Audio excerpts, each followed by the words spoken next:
கத்தருக்காய் காத்திருக்கிறவர்கள் கழுகுகளைப் போல சரகடித்து எழும்புவார்கள். கழுகுகள் எப்பயுமே எதிர்காற்றில தான் பறக்கும். எதிர்காற்றில் அங்கதான் அதால சுவாத்தியமாய் நிற்க முடியும். அந்த எதிர்காற்றில தான் தன்னுடைய சிறகுகளை விரித்து கொண்டு அது உயர எழுப்பும். பிசாசு தீய மனிதர்களுக்கூடாக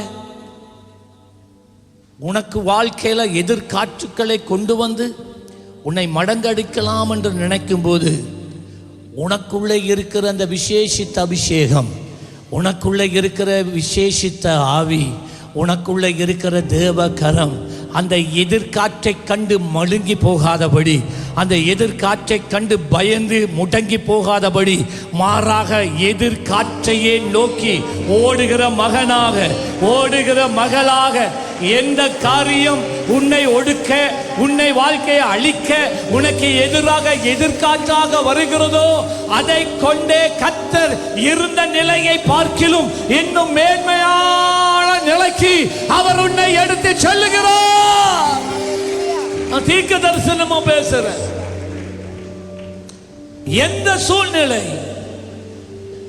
எந்த எதிர்காற்று உன்னை முடக்க, உன்னை தரையிலே புழுதியை நக்க பண்ண நினைக்கிறதோ அதே எதிர்காற்று கூடாக கர்த்தர் உன்னை மேலே உயர எழும்புகிறார். ஹல்லேலூயா. எவரும் எழும்பாத உயரத்துக்கு கர்த்தர் உன்னை கொண்டு போகிறார். நல்ல கையை தட்டி